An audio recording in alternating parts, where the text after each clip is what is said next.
Sesiyathandaza siphakamiseni izandla zethu.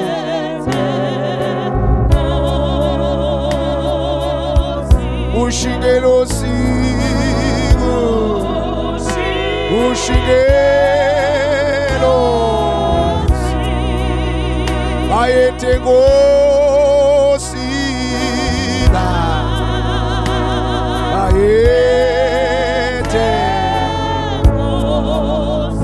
ushibandla.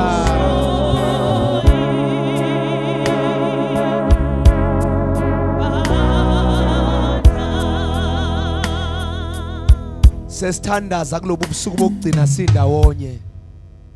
Ungabisangabaza manje. Hambisa umlayezo kuyiwona ukuthi inkosi ivukile. Ungabisangabaza uNkulunkulu ungenelele empilweni yakho bazalwane. Unkulunkulu into ayenze kule ndlu.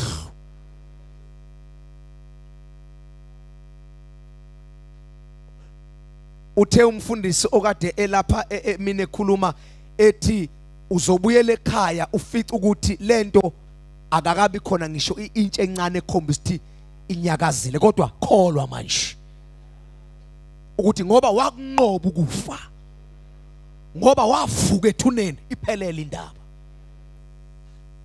Siyathandaza manje. Sasa sigoqa imithwalo sibuyele emakhaya. Yini ohamba nayo? Yini ozohamba uyoyitshela izingane zakho uma zikubuza noma uzothi bekumnandi nje enkozweni bekumnandi? Yini into ozoyisho bathi abami uthe uNkulunkulu lento yala ekhaya uqedile ngayo? Cela sivala amehlo bazalwane sophinde sisho lomhlabeleli. Ngiyubonga uNkulunkulu manje ukuthi sekulungile. Inyembezi okumele uyikhale manje ezokudumisa ayizokubalisa. Udumisa uyizwe inhlungu ukuthi isekhona. Kodwa uthi baye. Hawu Nkosi yami. Ushingelo siko. Ushingelo. Bayethe Nkosi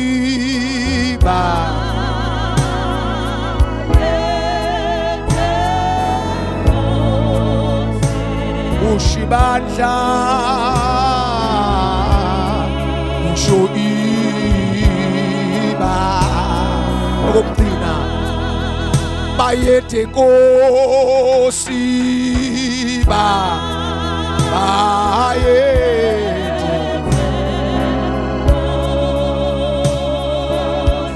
ushingelo siko ushingelo bayethe Nkosi my Jesus usho Nkosi yami bayethe Nkosi ulifanele udumo ushingelo siko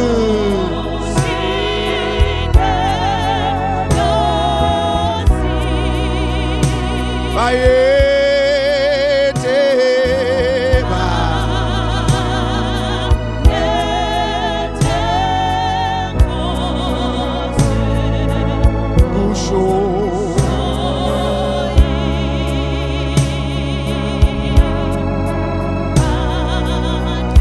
Ake sivule imlomo sibonge. Siyakubonga baba wethu ongcwele ngcwele.